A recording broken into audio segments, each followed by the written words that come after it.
Hello friends, स्वागत है आपका विद्या एग्रीकल्चर एकेडमी में। मैं हूं मनीष उदय कृष्णा।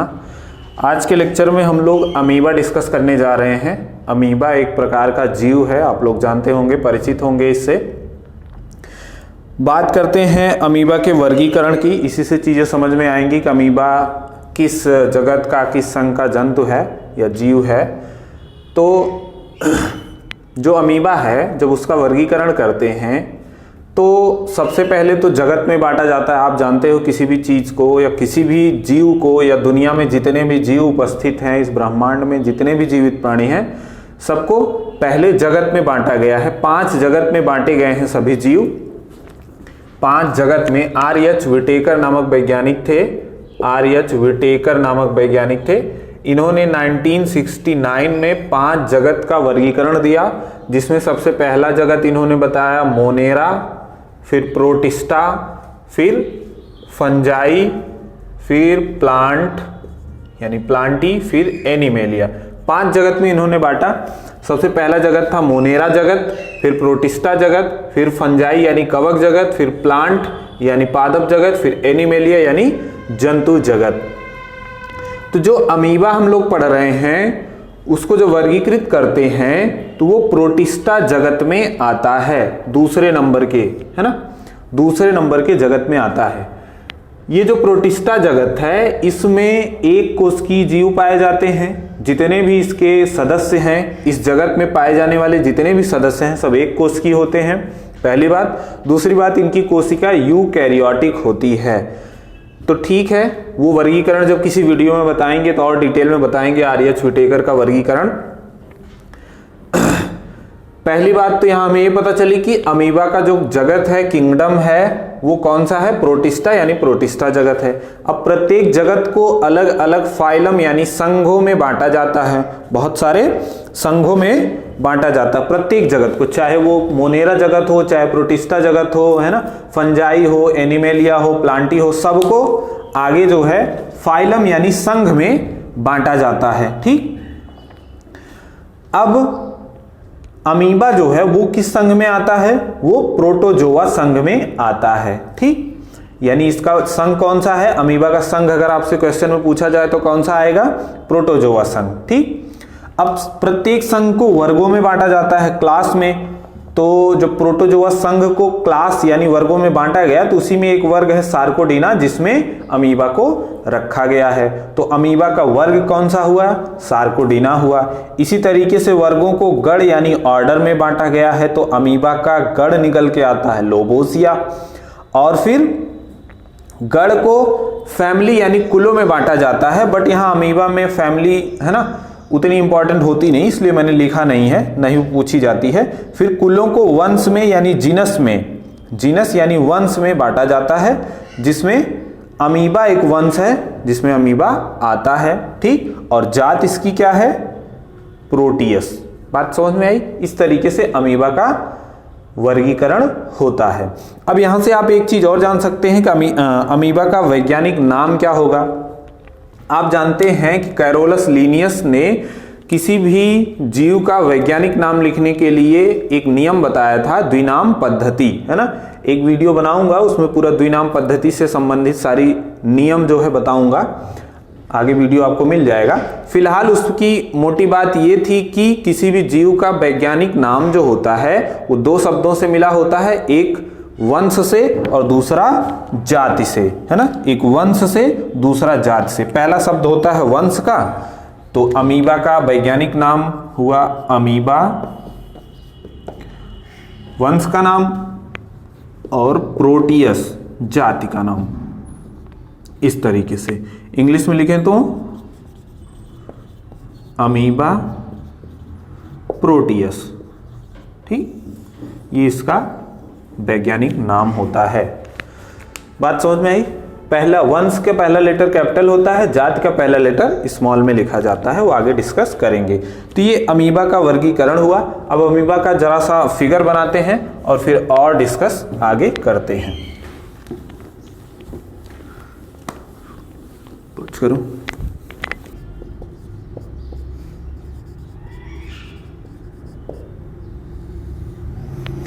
चलिए, ये अमीबा का फिगर मैंने बनाया है। ठीक, अब इसमें एक एक चीज़ें एक्सप्लेन करते हुए देखते हैं कि क्या है, कैसे है, अमीबा का स्ट्रक्चर क्या होता है। ठीक, सबसे पहले तो ये जो बाहरी है ना, जो डार्क कलर की लेयर मैंने बनाई है, ये क्या है, ये इसकी कोशिका कला है। बात समझ में आई? कोशिका कला है, जिसे और क्या कहते हैं इंग्लिश में, प्लाज्मा मेम्ब्रेन कहते हैं। बात समझ में आई? कोशिका कला है। ठीक, अब एक चीज और आप देख रहे होंगे कि अच्छा, इस कोशिका कला के अंदर जो चीजें भरी हैं वो इसका द्रव्य है। जैसे सामान्य है ना, कोशिकीय संरचना में आप देखते हो अमीबा जो है यूकैरियोटिक है, तो इसकी पूरी संरचना यूकैरियोटिक कोशिका जैसी ही दिखेगी, उसमें कोई है ना समस्या नहीं है, एकदम यूकैरियोटिक जैसी संरचना दिखेगी। तो कोशिका कला के अंदर इसका द्रव्य भरा है। लेकिन अगर आप ध्यान से देखोगे तो इसका जो द्रव्य है वो दो भागों में बटा हुआ है। एक तो ये बाहर की तरफ, ये जो है ना बाहर की तरफ हल्के रंग का द्रव्य दिखाई दे रहा है, इसको बोलते हैं एक्टोप्लाज्म। ठीक, दिखाई दे रहा होगा आपको, है ना, बाहर की तरफ ये जो हल्के रंग में बनाया है मैंने, ये एक्टोप्लाज्म है अमीबा का। और जो अंदर की तरफ ये गाढ़े रंग का पूरा है, ये क्या है, ये एंडोप्लाज्म है। इधर ही लिख देता हूं कहीं, चलो, ये हुआ एंडोप्लाज्म।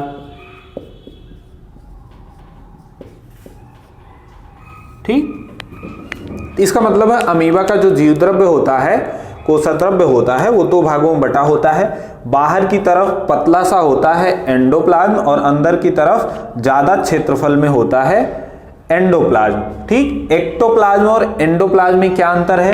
एक्टोप्लाज्म जो है वो पहली बात तो बाहर की तरफ होता है, एंडोप्लाज्म अंदर की तरफ, केंद्र की तरफ होता है। दूसरी बात, एक्टोप्लाज्म जो होता है वो पतला होता है और पारदर्शी होता है। बात समझ में आई? पतला होता है और पारदर्शी होता है, जबकि जो एंडोप्लाज्म होता है वो गाढ़ा होता है और अल्प पारदर्शी होता है, अर्ध पारदर्शी होता है। बात समझ में आई? तो ये दो अंतर होते हैं। और ये जो एंडोप्लाज्म होता है ये कणिकामय होता है ना, इनमें कणिकाएं पाई जाती हैं। आप देख भी रहे होगे, जो अंदर की तरफ ये बनाया है मैंने, ये बाहर की तरफ ये जो डॉट डॉट है, इसके अंदर एंडोप्लाज्म है, इस डॉट के बाहर जहां पर कुछ नहीं बना है वो एक्टोप्लाज्म है। बात समझ में आई? ये दो चीजें आपको समझ में आई होंगी। फिर और क्या होता है इसमें? और होते हैं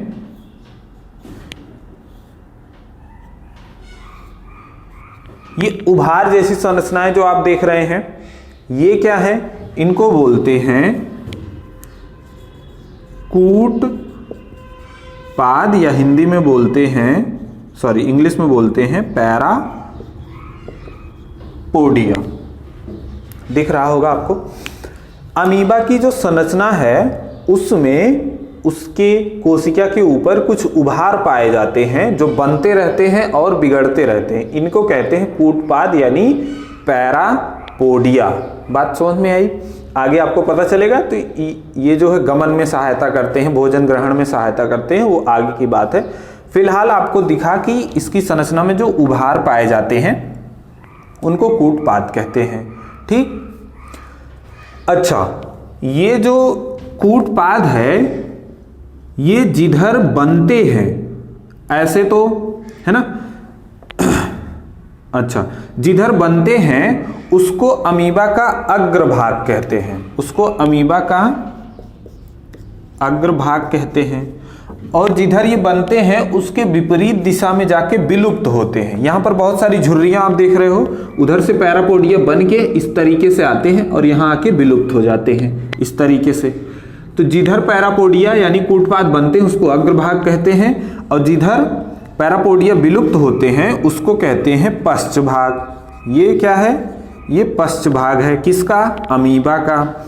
ऐसे तो अमीबा का आकार जो है अनिश्चित होता है, अमीबा का आकार हमेशा बदलता रहता है, आपने किताबों में पढ़ा होगा। लेकिन अगर आपसे पूछा जाए कि क्या डिसाइड कर सकते हो कि अमीबा का अग्रभाग कौन सा है, पश्चभाग कौन सा? हाँ, बिल्कुल कर सकते हैं। जिधर अमीबा में कूटपाद यानी पैरापोडिया बन रहे हैं उस भाग को अग्रभाग कहते हैं, और जिधर आके समाप्त हो रहे हैं, ये जो झुर्रियों जैसी संरचना दिख रही है यहाँ पर पैरापोडिया आके समाप्त हो रहे हैं, इसको पश्च भाग कहते हैं। और जहाँ पर पैरापोडिया समाप्त होते हैं, विलुप्त होते हैं, वहाँ पर ये जो झुर्रियों जैसी संरचना है इसको यूरॉयड कहते हैं। ठीक, इसको यूरॉयड कहते हैं। बात समझ में आई होगी आपको। ये अग्रभाग और पश्च भाग की बात हुई। इसके अलावा इसके अंदर क्या पाया जाता है? इसके अंदर ये जो संरचना मैंने दिखाई है ये है इसका केंद्रक। किसका केंद्रक? अमीबा का। ये अमीबा का केंद्रक है। एक ही केंद्रक पाया जाता है, बड़ा सा, है ना। इसकी संरचना कैसी होती है? अवतलोत्तल। इधर से अवतल, इधर से उत्तल, तो इसकी संरचना कैसी होती है? अवतलोत्तल होती है। अच्छा, और एक संरचना ये जो दिखाई दे रही है आपको, ये क्या है? ये है इसकी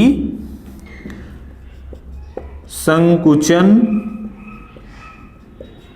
शील रितिका या धानी। संकुचनशील रितिका ज्यादा सही है। कॉन्ट्रैक्टाइल वैक्यूल इंग्लिश में कहते हैं, कॉन्ट्रैक्टाइल वैक्यूल। अमीबा में एक कॉन्ट्रैक्टाइल वैक्यूल यानी संकुचनशील रितिका पाई जाती है जो प्रायः पश्च भाग की तरफ होती है। बात समझ में आई? अच्छा, कॉन्ट्रैक्टाइल वैक्यूल ये है, इसके किनारे ये जो छोटे छोटे संरचना लगे हुए हैं ये क्या है? ये है माइटोकॉन्ड्रिया। कॉन्ट्रैक्टाइल वैक्यूल को हमेशा कौन घेरे रहते हैं? माइटोकॉन्ड्रिया घेरे रहते हैं। ये क्या है? माइटोकॉन्ड्रिया है। कॉन्ट्रैक्टाइल को वैक्यूल को माइटोकॉन्ड्रिया करीब 6 से 12 की संख्या में माइटोकॉन्ड्रिया घेरे रहते हैं इसको चारों तरफ से। आप कहोगे केवल माइटोकॉन्ड्रिया यहीं पाए जाते हैं और कहीं नहीं? नहीं, और भी पूरी कोशिका में माइटोकॉन्ड्रिया बिखरे रहते हैं। जैसे ये भी एक माइटोकॉन्ड्रिया बनाया है मैंने। ठीक, इसके अलावा और क्या पाया जाता है अमीबा में? अमीबा में एक संरचना ये है, इसको बोलते हैं खाद्य रितिका। इसको बोलते हैं खाद्य रितिका या फूड वैक्यूल। अमीबा में और क्या पाया जाता है? फूड वैक्यूल यानी खाद्य रितिका। एक्चुअली में इधर जो पैरापोडिया हैं ये अपने द्वारा भोजन पकड़ते हैं और अंदर खींच लेते हैं, इस प्रकार से, है ना। भोजन ग्रहण में ये पैरापोडिया मदद करते हैं, गमन में भी मदद करते हैं, आगे बताया जाएगा आपको, है ना। तो इस तरीके से करते हैं तो फिर अंदर भोजन घुस जाता है और एक फूड वैक्यूल का रूप धारण कर लेता है ना। आप कहोगे बस इतनी संरचनाएं इसमें पाई जाती? नहीं, इसके अलावा जैसे सामान्य यूकैरियोटिक कोशिका में गाल्जी काय होता है, अमीबा में भी गाल्जी काय होगा, है ना। और क्या? अंतःप्रदब्बी जालिका होती है, अमीबा के अंदर भी अंतःप्रदब्बी जालिका होगी। तो मतलब सामान्य जो यूकैरियोटिक संरचना है सब कुछ अमीबा में देखने को मिलेगी। ये कुछ खास खास बातें थी जो हमने आपको बताई। बात समझ में आई? ये इसका केंद्रक होता है जो अवतलोत्तल संरचना में अवतलोत्तल होता है। ठीक, इसके अंदर लगभग 500 से 600 गुणसूत्र पाए जाते हैं इस केंद्रक के अंदर। जैसे हमारे कोशिका के केंद्रक के अंदर 46 गुणसूत्र होते हैं, वैसे अमीबा के केंद्रक के अंदर लगभग 500 से 600 गुणसूत्र देखने को मिलते हैं। ये इसकी कॉन्ट्रैक्टाइल वैक्यूल है। बात समझ में आई? इसकी जो संरचना होती है, अमीबा का जो आकार होता है वो करीब 250 से 600 माइक्रोन तक होता है। 250 से 600 माइक्रोन तक होता है। ये इसकी साइज होती है ना। इसका आकार जो होता है वो अनिश्चित होता है, बदलता रहता है हमेशा। अच्छा, लेकिन एक चीज डिसाइड कर सकते हैं, जिधर पैरापोडिया बन रहा है उसको अग्रभाग कह सकते हैं, जिधर पैरापोडिया खत्म हो रहे हैं उसको पश्च भाग कह रहे हैं। बात समझ में आई?